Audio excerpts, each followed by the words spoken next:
Bueno, hermanos, vamos a orar para poner este tiempo en manos de nuestro Dios, que sea Él el que esté hablando a nuestras vidas y que el día de hoy salgamos con una actitud cada vez más a la imagen de nuestro Señor Jesucristo. Amén.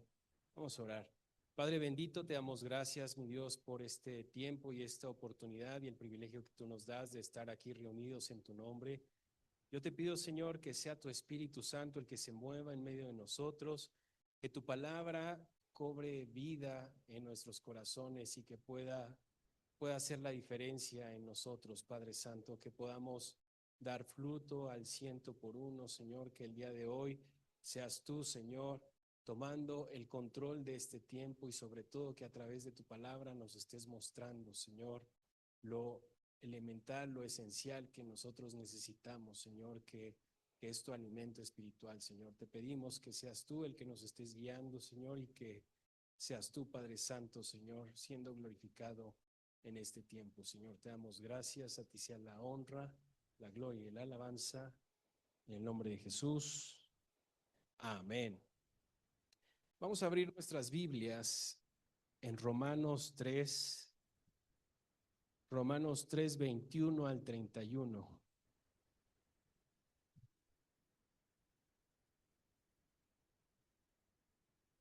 Romanos 3,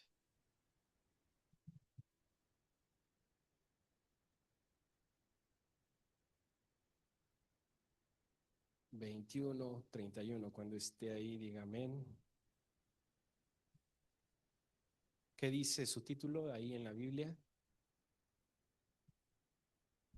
La justicia es por medio de la fe. Dice, pero ahora, aparte de la ley, se ha manifestado la justicia de Dios, testificada por la ley y por los profetas. La justicia de Dios por medio de la fe en Jesucristo para todos los que creen en Él, porque no hay diferencia, por cuanto todos pecaron y están destituidos de la gloria de Dios, siendo justificados gratuitamente por su gracia, mediante la redención que es en Cristo Jesús, a quien Dios puso como propiciación por medio de la fe en su sangre, para manifestar su justicia a causa de haber pasado por alto en su paciencia los pecados pasados, con la mira de manifestar en este tiempo su justicia, a fin de que Él sea el justo y el que justifica al que es de la fe de Jesús. ¿Dónde pues está la jactancia? Queda excluida. ¿Por cuál ley? ¿Por la de las obras? No, sino por la ley de la fe. Concluimos pues que el hombre es justificado por fe sin las obras de la ley. ¿Es Dios solamente Dios de los judíos? ¿No es también Dios de los gentiles? Ciertamente también de los gentiles, porque Dios es uno y Él justificará por la fe a los de la circuncisión y por medio de la fe a los de la incircuncisión. Luego por la fe invalidamos la ley en ninguna manera, sino que confirmamos la ley. Amén. ¿Qué vemos en esta escritura? Habla de un favor inmerecido que recibimos todos y cada uno de los hombres mediante la muerte del Señor Jesucristo. Para todos aquellos que, ¿qué? que creemos, que creemos en Él. Pero hay un punto importante que habla del pecado, ¿no? Puede haber pecado en nuestras vidas, sí, pero ya no es una motivación en nosotros. Y Dios da su gracia y con su gracia Él nos perdona. Dios es soberano y Él tiene el control de todas las cosas, pero la responsabilidad que tenemos nosotros es creer. Esa es la única obligación que nosotros tenemos en esta obra tan increíble y importante que es la salvación. Creer y arrepentirnos por los hechos, por lo que ha sucedido en nuestras vidas. Y una parte importante es que nosotros le sirvamos.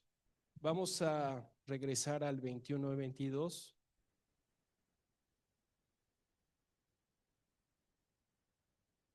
Dice, pero ahora, aparte de la ley, se ha manifestado la justicia de Dios, testificada por la ley y por los profetas, la justicia de Dios por medio de la fe en Jesucristo para todos los que creen en Él, porque no hay diferencia.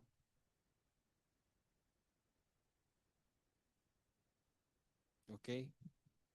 Ahí habla de la justicia de Dios que no depende de guardar la ley. ¿De qué depende?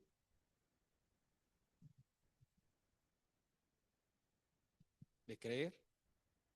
Y habla también de la ley y los profetas que daban testimonio de la justicia, mostrando esa continuidad que existe con el Antiguo Testamento. En el Antiguo Testamento se recibe eso se creía en el Antiguo Testamento, pero ahora, gracias al Señor Jesucristo, es a través de la fe en Él que nosotros tenemos salvación. Luego en el versículo 23 dice, por cuanto todos pecaron y están destituidos, ¿de qué? De la gloria de Dios, siendo justificados gratuitamente por su gracia mediante la redención que es en Cristo Jesús. Y aquí habla algo importante, dice, todos pecaron y están destituidos de la gloria de Dios. Nadie puede reclamar un mérito propio y decir, es que yo me porto bien. ¿Cuántas personas conocemos, o si somos nosotros mismos, ahí está el problema, que dicen que yo me considero una buena persona? ¿Cuántas veces hemos escuchado eso? O yo soy bueno, yo no soy pecador. Me acuerdo que estábamos eh, repartiendo unas invitaciones una vez en el grupo de casa y iba pasando una argentina y dijo, a ver, ¿qué es esto? Pecado, yo no peco. Eso dijo. Primer mentira, primer pecado. La realidad es que a veces tenemos conceptos equivocados de nosotros mismos y solo es Dios el único que nos trae delante de nosotros, como dice su palabra, ese espejo, ¿no? Tenemos que ver y estar eh, realmente en comunión con Dios y buscando que Él nos esté hablando para que podamos ver el reflejo de ese pecado en nosotros y buscar que ese pecado no exista en nuestras vidas. Luego en el 24 dice, siendo justificados gratuitamente por su gracia, no tiene un costo, mediante la redención que es en Cristo Jesús. Somos justificados gratuitamente y mediante la redención de Cristo. Y Cristo es presentado justo como propiciación. El caso de la propiciación es justo ese sacrificio que satisface la justicia divina. Esto quiere decir que la ira de Dios iba sobre nosotros. Y el Señor Jesucristo recibió esa ira, pero a través de ese sacrificio nosotros tenemos esa esperanza en Cristo nada más. Eh, y Dios muestra su justicia al perdonar nuestros pecados pasados y presentes. eh, manteniendo su carácter justo y, y Él justifica al que tiene fe en Jesús. Amén. Luego en el 27 y 28, vamos a brincarnos más adelante.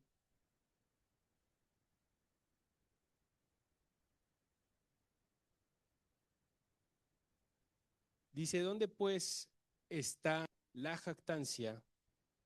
Queda excluida. ¿Por cuál ley? ¿Por la de las obras? No, sino por la ley de la fe.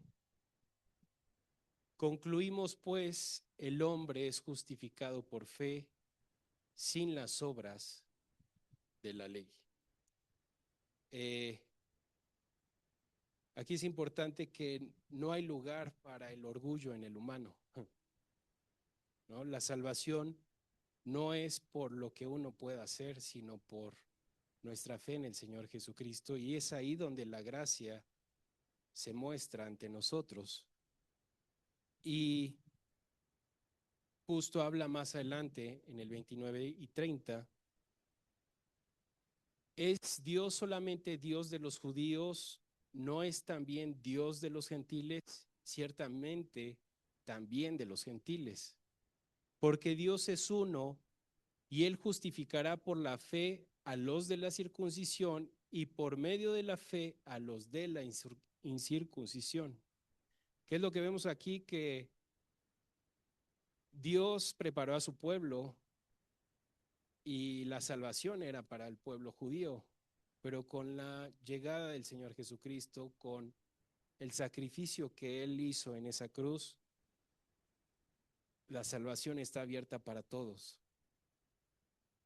Nosotros los que estamos aquí, todos y cada uno de los que estamos aquí, no merecíamos nada. Y es su gracia, obviamente poniendo nuestra fe en Jesucristo, la que nos da esa salvación. Amén. Y existen varias historias en la Biblia que podemos ejemplificar de manera perfecta la gracia de Dios. Y una de ellas la vemos ahí en Lucas 15, del 11 al 32. Lucas 15, del 11 al 32.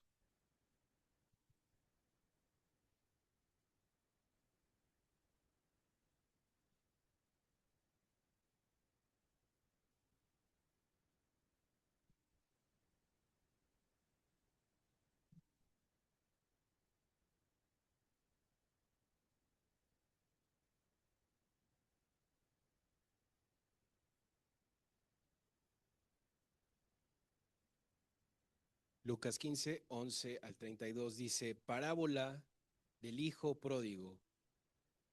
También dijo, un hombre tenía dos hijos, y el menor de ellos dijo a su padre, Padre, dame la parte de los bienes que me corresponde, y les repartió los bienes.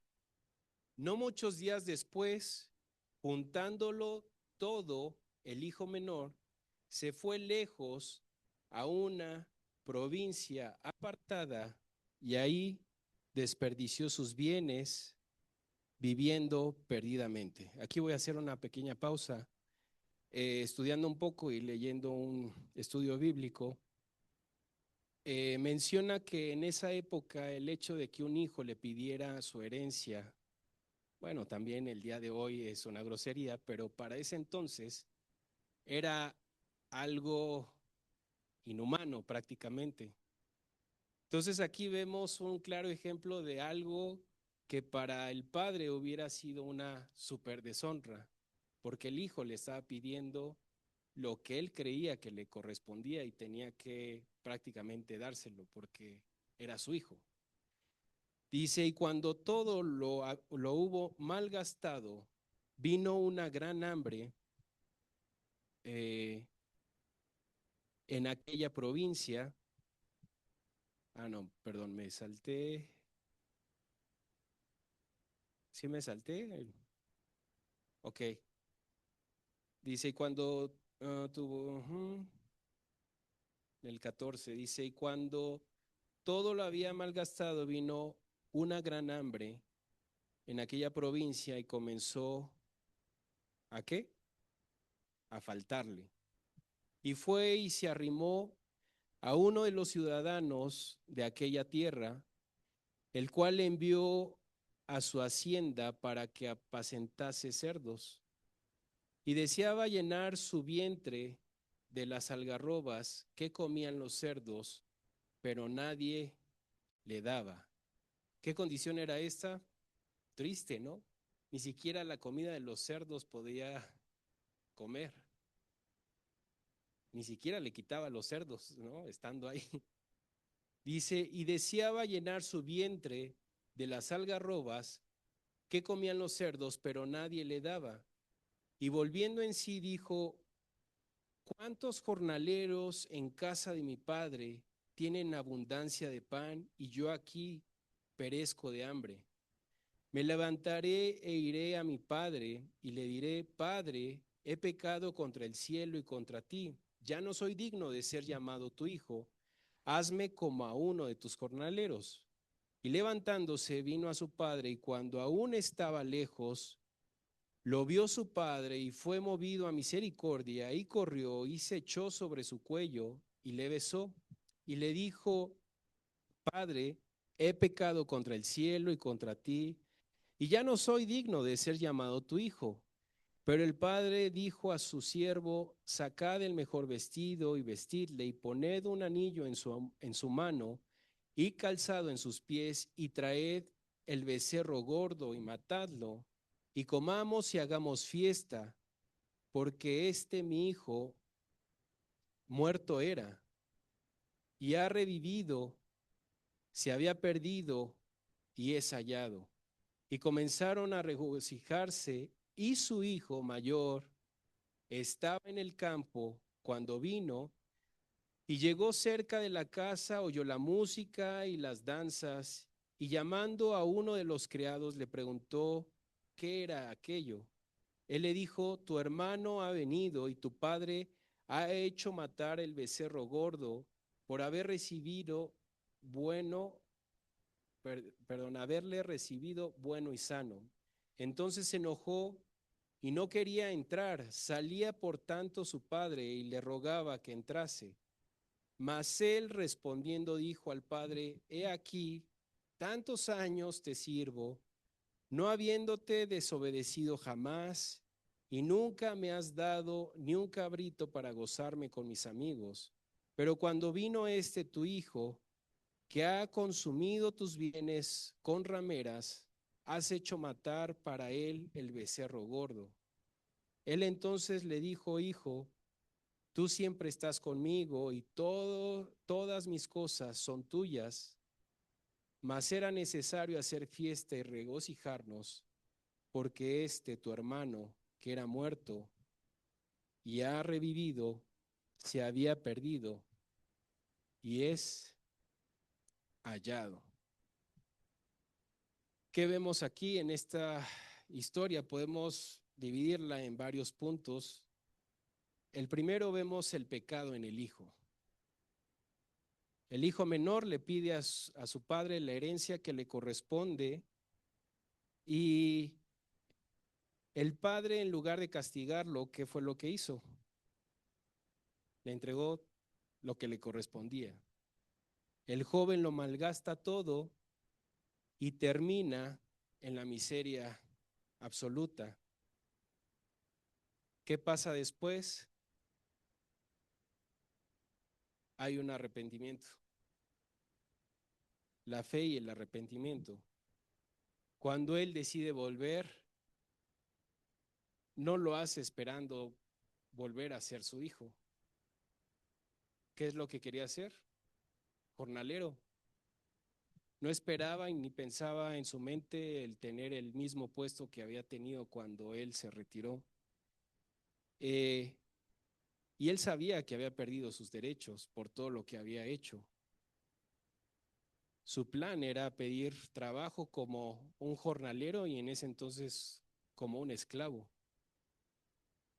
Y justo dice, he pecado, ya no soy digno, trabajaré para pagar mi deuda. ¿Qué es lo que pasa? El padre le da un abrazo. Aquí es donde existe esa gracia directa del padre hacia con el hijo. ¿Por qué? Porque él recibe más de lo que debía de haber recibido. Eh, Aquí es donde esta historia revoluciona y el padre corre, lo abraza, lo besa y, y hace un sacrificio en su nombre. El beso es la demostración de ese perdón que existe entre el padre con el hijo y esa restauración que se da entre ambos. El hijo malgastó, el hijo no puede pagar su deuda, el padre lo perdona, el banquete se hace justo porque la paz con Dios es así. Él elimina todo de nosotros y no podemos jactarnos por las obras. Y aquí viene un punto importante.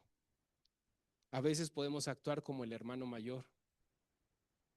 El hermano mayor, ¿qué fue lo que le dijo?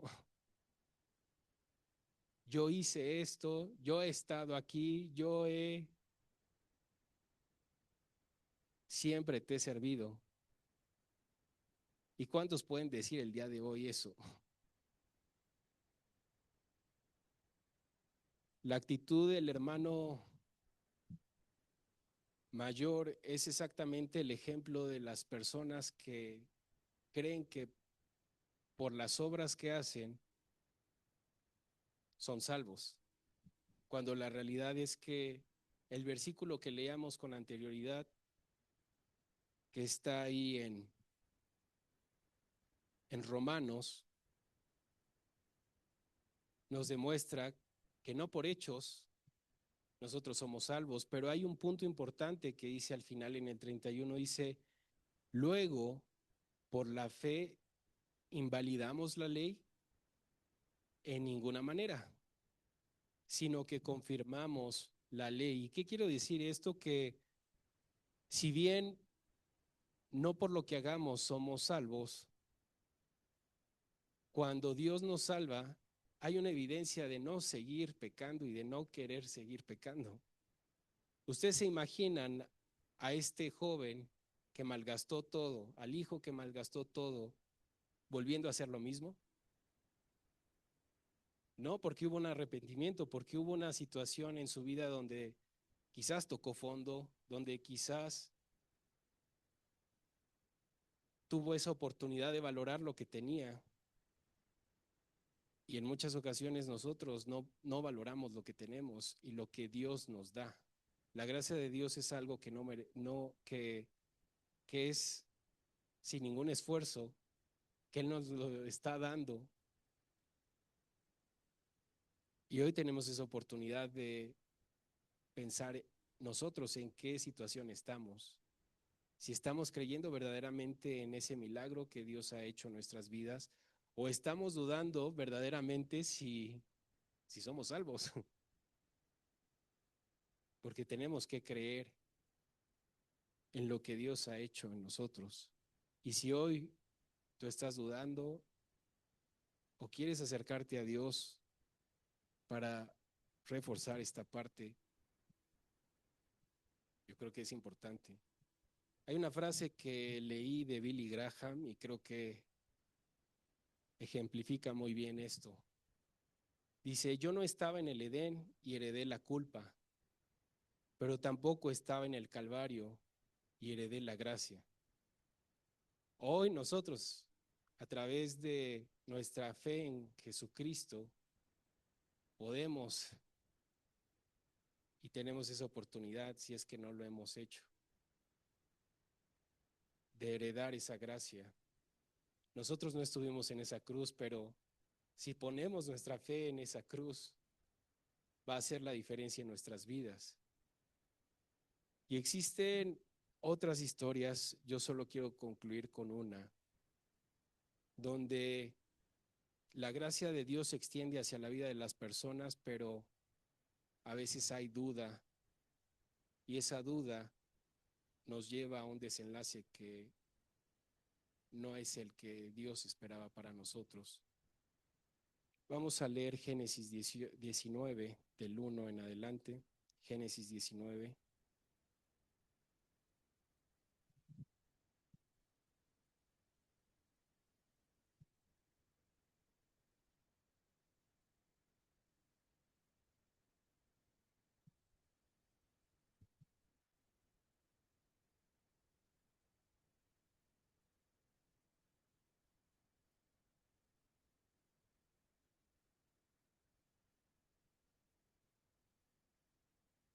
¿Ya están ahí?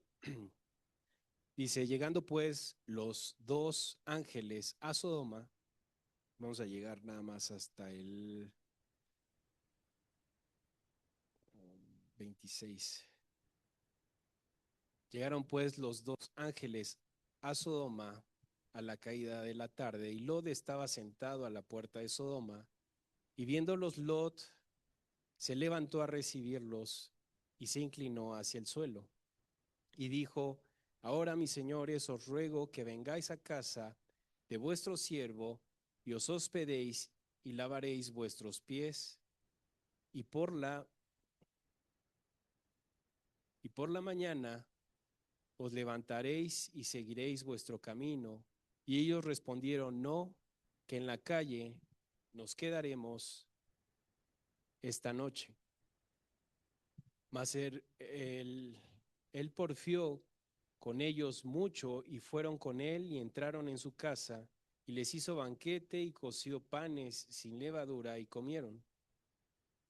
Pero antes que se acostasen, rodearon la casa los hombres de la ciudad, los varones de Sodoma, todo el pueblo junto, desde el más joven hasta el más viejo. Y llamaron a Lot y le dijeron, ¿dónde están los varones que vinieron a ti esta noche? Sácalos para que los conozcamos. Entonces Lot salió a ellos a la puerta y cerró la puerta tras sí. Y dijo, os ruego, hermanos míos, que no hagáis tal maldad. He aquí ahora, yo tengo dos hijas que no han conocido varón, os las sacaré fuera y haced de ellas como bien os pareciere. Solamente que a estos varones no hagáis nada, pues que vinieron a la sombra de mi tejado. Y ellos respondieron, quita allá, y añadieron, vino este extraño para habitar entre nosotros, y habrá de erigirse en juez. Ahora te haremos más mal que a ellos. Y hacían gran violencia al varón, a Lot, y se acercaron para romper la puerta. Entonces los varones alargaron la mano y metieron a Lot en casa con ellos y cerraron la puerta. Y a los hombres que estaban a la puerta de la casa hirieron con ceguera desde el menor hasta el mayor, de manera que se fatigaban buscando la puerta. Y dijeron los varones a Lot, ¿tienes aquí alguno más? Yernos y tus hijos y tus hijas, y todo lo que tienes en la ciudad, sácalo de este lugar. Porque vamos a destruir este lugar por cuanto el clamor contra ellos ha subido de punto delante de Jehová. Por tanto, Jehová nos ha enviado para destruirlo.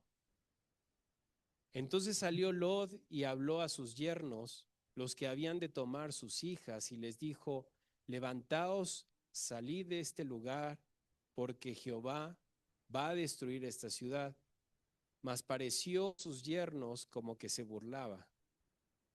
Y al rayar el alba, los ángeles daban prisa a Lot diciendo, levántate, toma a tu mujer y tus dos hijas que se hallan aquí, para que no perezcan en el castigo de la ciudad.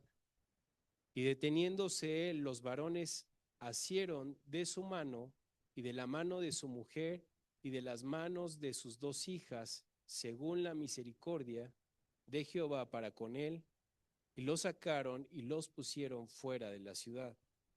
Y cuando los hubieron llevado fuera, dijeron, escapa por tu vida, no mires tras ti, ni pares en toda esta llanura, escapa al monte, no sea que perezcas. Pero Lot les dijo, no, yo os ruego, señores míos, he aquí ahora ha hallado vuestro siervo gracia en vuestros ojos, y habéis engrandecido vuestra misericordia que habéis hecho. Conmigo dándome la vida, mas yo no podré escapar al monte, no sea que me alcance el mal y muera. He aquí ahora esta ciudad está cerca para huir allá, la cual es pequeña, déjame escapar ahora allá, no es ella pequeña, y salvaré mi vida. Y le respondió, he aquí he recibido también tu súplica sobre esto, y no destruiré la ciudad de que has hablado. Date prisa, escápate allá, porque nada podré hacer hasta que hayas llegado allí. Por eso fue llamado el nombre de la ciudad Zoar. El sol salía sobre la tierra cuando Lot llegó a Zoar. Entonces Jehová hizo llover sobre Sodoma y sobre Gomorra azufre y fuego de parte de Jehová desde los cielos. Y destruyó las ciudades y toda aquella llanura, con todos los moradores de aquella ciudad y el fruto de la tierra. Entonces la mujer de Lot miró atrás, a espaldas de él, y se volvió estatua de sal. Ah, vemos en esta escritura muchas cosas que pues uno se podría pensar de cómo Lot ofrecía a sus hijas y varias cosas que, bueno, no son el punto importante, sino lo importante aquí es que Dios extendió su gracia hacia Lot y hacia su familia. Lo que pasó después, bueno, ya sabemos, ¿no? Pero la familia de Lot tenía esa oportunidad, toda la familia, sus hijas, sus yernos, su esposa. ¿Qué ocurrió al final? ¿Quién decidió voltear? ¿Qué sucedió con ella? Se hizo estatua de sal. Y la gracia se había extendido sobre su vida. Tuvo esa oportunidad. Y la gracia de Dios se ha extendido hacia nosotros y tenemos esa oportunidad. El problema es cuando entra esa duda. El problema es cuando queremos hacer las cosas a nuestra manera y cuando no dejamos que Dios sea el que esté obrando y que nosotros verdaderamente estemos obedeciendo lo que Dios nos está diciendo que debemos de hacer. El desenlace es triste y después de ahí suceden varias cosas, ¿no? Con las hijas de Lot, pero al punto al que voy es, son diferentes historias con diferentes situaciones. ¿Y cuál es la historia en la que nosotros queremos ser parte? Queremos ser como ese hijo pródigo que alcanzó esa gracia delante de su padre y tiene esa oportunidad y el privilegio de estar en la presencia de Dios. ¿O estamos decidiendo ser como su hermano? Estoy haciendo esto otro, pero realmente su vida no hay una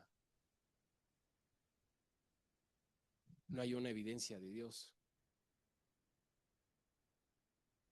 Vamos a ponernos en pie.